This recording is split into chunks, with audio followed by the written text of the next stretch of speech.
Hello students, welcome to our current affairs session. In today's session, we will discuss some important current affairs of 24 July 2024. तो 24 जुलाई 2024 के कुछ हम important current affairs discuss करेंगे जो किसी भी एग्जाम के पॉइंट ऑफ व्यू से काफी important current affairs हो सकते हैं। So स्टार्ट करते हैं आज का सेशन। आज के सेशन में सबसे पहले कुछ हम अंतर्राष्ट्रीय समाचार डिस्कस करेंगे। We will discuss some important international news. अंतर्राष्ट्रीय लेवल पर इंटरनेशनल स्तर पर जितनी भी न्यूज बन रही हैं, जो भी इंपॉर्टेंट न्यूज है वो हम कवर करेंगे। Then we will discuss some important national news, कुछ राष्ट्रीय समाचार हम डिस्कस करेंगे। We will discuss some important state news, राज्य समाचार, स्टेट गवर्नमेंट की कोई इनिशिएटिव है, स्टेट गवर्नमेंट की कोई स्कीम है उससे related. We will discuss some banking और फाइनेंशियल न्यूज, बैंक और फाइनेंस यानी वित्त समाचार हम डिस्कस करेंगे। कुछ हम देखेंगे स्पोर्ट्स न्यूज, खेल समाचार हम देखेंगे। कुछ इंपॉर्टेंट डेज, महत्वपूर्ण दिनों की खबरों से रिलेटेड हम न्यूज देखेंगे। Then we will discuss rank and reports, rank और रिपोर्ट से रिलेटेड कुछ समाचार देखेंगे। कुछ हम ऑब्चुरी न्यूज, शोक समाचार हम डिस्कस करेंगे। कुछ अपॉइंटमेंट एंड रेजिग्नेशन न्यूज, नियुक्तियां और इस्तीफे से रिलेटेड कोई खबरें अगर बनती हैं, रिसेंटली कोई अपॉइंटमेंट हुआ है तो उससे रिलेटेड न्यूज देखेंगे। और लास्ट में हम डिस्कस करेंगे आज के लेक्चर की summary. So the image used in our slide deck are for educational purpose only. We respect the intellectual property right of the original creator and owner of these images.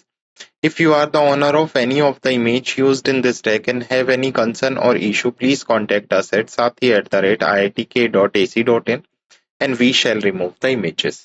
हमारे slide deck में उपयोग की गई छवियां केवल शैक्षणिक उद्देश्य के लिए हैं। हम इन छवियों के मूल रचनाकारों और मालिकों के बौद्धिक संपदा अधिकारों का सम्मान करते हैं। यदि आप इस डेक में उपयोग की गई किसी भी छवि के मालिक हैं और आपको कोई चिंता या समस्या है तो कृपया sathi@iitk.ac.in पर हमसे संपर्क करें, हम छवियां हटा देंगे। तो स्टार्ट करते हैं सबसे पहले इंटरनेशनल न्यूज के साथ। अजरबैजान का COP29 जलवायु वित्त कार्रवाई कोष। तो अजरबैजान बेसिकली 11 से 22 नवंबर 2022 तक COP29 की मेजबानी करेगा। तो देश ने एक जलवायु वित्त कार्रवाई कोष के निर्माण की भी घोषणा की है। बेसिकली इस तरह इस climate financial action fund which is CFAF। Fossil ईंधन उत्पादकों से धन जुटाया जाएगा ताकि विकासशील देशों में हरित परियोजनाओं का समर्थन किया जा सके। तो सबसे पहले तो आपको ये याद रखना है COP29 की जो मीटिंग हो रही है उसको कौन होस्ट कर रहा है? अजरबैजान होस्ट कर रहा है। उसके साथ साथ अजरबैजान का लक्ष्य है $1 बिलियन आकर्षित करना और कम से कम 10 देशों से योगदान प्राप्त करना है। Clear? Next is national news. तो अभी सेंट्रल गवर्नमेंट का रेलवे बजट आया है जिसने सारे रिकॉर्ड्स को तोड़ दिया है। काफी बड़ा बजट घोषित किया है सेंट्रल गवर्नमेंट ने रेलवे के लिए। तो भारत रेलवे को वित्त वर्ष 24-25 के लिए 2,62,200 करोड़ रुपए का रिकॉर्ड पूंजीकृत व्यय कैपिटल आवंटित किया गया है। यह आवंटन अंतरिम बजट 2024 में घोषित स्तर से मेल खाता है। वित्त मंत्री निर्मला सीतारमण द्वारा प्रस्तुतित केंद्रीय बजट 24-25 में रेलवे के लिए 2,52,200 करोड़ रुपए का सकल बजटीय समर्थन शामिल है। यह 2023-24 में 2,40,000 था करोड़ से बढ़कर 2013-14 में 28,174 करोड़ से काफी अधिक है। तो 13-14 की बात करें तो ये 28,174 करोड़ था और 23-24 में 2,40,200 करोड़ था। वहीं 2024-25 के लिए 2,62,200 करोड़ इसे सिलेक्ट किया गया है। ओके, नेक्स्ट न्यूज है स्टेट न्यूज से। तो हरियाणा के गुरुग्राम और फरीदाबाद में बेसिकली कचरे से चारकोल बनाने के लिए NTPC अपनी 2 विद्युत व्यापार निगम लिमिटेड सेट करेगा। तो गुरुग्राम और फरीदाबाद के नगर निगम 2 कचरों से चारकोल बनाने वाले संयंत्र स्थापित करेंगे। ये हरित कोयला संयंत्र प्रत्येक को 500 करोड़ की लागत से स्थापित किया जाएगा। 500 करोड़ गुरुग्राम और 500 करोड़ फरीदाबाद। पौधे प्रतिदिन 1500 टन कचरे को चारकोल में परिवर्तित करेंगे। इस रूपांतरण प्रक्रिया के लिए स्वदेश तकनीक का उपयोग किया जाएगा। क्लियर? तो याद रखना है NTPC विद्युत व्यापार लिमिटेड सेट करने जा रही है green charcoal plant in Haryana. Next is Mumbai aqua line. तो भूमिगत मेट्रो परिवहन में एक नया युग। मुंबई 24 जुलाई 2024 को अपनी पहली भूमिगत मेट्रो एक्वा लाइन का उद्घाटन करने के लिए तैयार है। यह परियोजना मुंबई की भीड़भाड़ वाली सड़कों पर यात्रा को क्रांतिकारी बनाने का वादा करती है। एक्वालाइन सतही परिवहन के मुकाबले एक तेज, अधिक कुशल और विकल्प प्रदान करती है। इस लंबे समय से प्रतीक्षित बुनियादी ढांचा परियोजना मुंबई की शहरी परिवहन प्रणाली में एक महत्वपूर्ण परिवर्तन का प्रतीक है। Clear? Next is banking and financial news. तो बैंक और फाइनेंस से न्यूज है। इंडसइंड बैंक ने रेसल फॉर ग्लोरी CSR पहल की शुरुआत की है। तो रेसलर फॉर ग्लोरी CSR पहल which is initiative by IndusInd bank. तो यह CSR पहल inspire institute of sports which is IIS की साझेदारी से की गई है। कार्यक्रम का उद्देश्य पूरे भारत में 50 होनहार महिला कुश्ती खिलाड़ियों का समर्थन करना है। ये एथलीट विजयनगर बलेराली में IIS की प्रमुख सुविधा में कोचिंग के लिए पूरी तरह से वित्त पोषित छात्रवृत्तियां प्राप्त करेंगे। क्लियर? तो इंडसइंड बैंक की स्कीम याद रखनी है, wrestler for glory. Next is sports news. तो बेसिकली सानिया मिर्जा, मैरी कॉम और रणविजय सिंघा प्ले स्पोर्ट्स के ब्रांड एम्बेसडर के रूप में शामिल हुए हैं। तो सानिया मिर्जा जो 6 बार की ग्रैंड स्लैम विजेता हैं, वो प्ले स्पोर्ट्स में ब्रांड एम्बेसडर के रूप में काम करेंगी।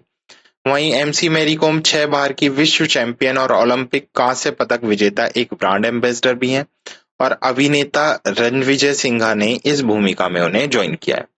तो प्ले स्पोर्ट्स का उद्देश्य स्कूलों के साथ काम करके खेलों का विकास करके, खेल अवसंरचना का प्रबंधन करके, अकादमियों का संचालन करके और जमीनी स्तर से प्रतिभा की खोज करके भारत में एक स्थायी खेल पारिस्थितिक तंत्र को बेसिकली बनाना है।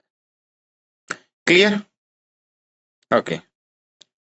Next is important day news. तो इम्पोर्टेंट डे से न्यूज है, क्या कह रहा है? राष्ट्रीय आयकर दिवस 2024। राष्ट्रीय आयकर दिवस 24 जुलाई को मनाया जाता है। यह दिन भारत के वित्तीय इतिहास में एक महत्वपूर्ण मील का पत्थर साबित होता है। आयकर एक महत्वपूर्ण सरकारी कर है जो व्यक्तियों और व्यवसायों द्वारा एक वित्तीय वर्ष के दौरान अर्जित आय पर लगाया जाता है। आय की अवधारणा आयकर अधिनियम की धारा 224 के तहत व्यापक रूप से परिभाषित है, जिसमें विभिन्न स्रोतों से होने वाली कमाई शामिल है। Next is rank and reports news. देश के क्षेत्र का 21.71% वन क्षेत्र के अंतर्गत according to forest survey of India. तो भारत वन सर्वेक्षण देहरादून में वन आवरण का द्विवार्षिक मूल्यांकन करता है। 2021 में प्रकाशित नवीनतम भारत राज्य वन रिपोर्ट के अनुसार कुल वन क्षेत्र 7,13,789 वर्ग किलोमीटर है और इस क्षेत्र में देश के भौगोलिक क्षेत्र का 21.71% शामिल है। 2019 से राज्य और केंद्र शासित प्रदेशवार वन क्षेत्र का विस्तृत डेटा परिशिष्ट में प्रदान किया गया है। क्लियर? तो देश के क्षेत्र का 21.71% वन क्षेत्र के अंतर्गत आता है। Next is rank and reports. तो अभी क्या हुआ है, वर्ल्ड मोस्ट पावरफुल पासपोर्ट जारी किए गए हैं, जिसमें सिंगापुर ने टॉप किया और भारत 82वें स्थान पर रहा है। तो सिंगापुर ने दुनिया के सबसे शक्तिशाली पासपोर्ट का खिताब फिर से हासिल कर लिया है। सिंगापुर का पासपोर्ट 195 वैश्विक गंतव्यों के लिए वीजा मुक्त प्रवेश प्रदान करता है। भारत हेनले पासपोर्ट इंडेक्स में 82वें स्थान पर है। भारतीय पासपोर्ट धारक बिना वीजा के 58 देशों में प्रवेश कर सकते हैं। तो याद रखना है, बेसिकली इंडिया की रैंक कितनी है? 82 हेनले पासपोर्ट इंडेक्स में, और टॉप पर किसका रहा है? सिंगापुर का। Next is obituary news. C.T. Kurian जो एक प्रतिष्ठित अर्थशास्त्री थे, उनका भी रिसेंटली क्या हो गया? निधन हो गया है।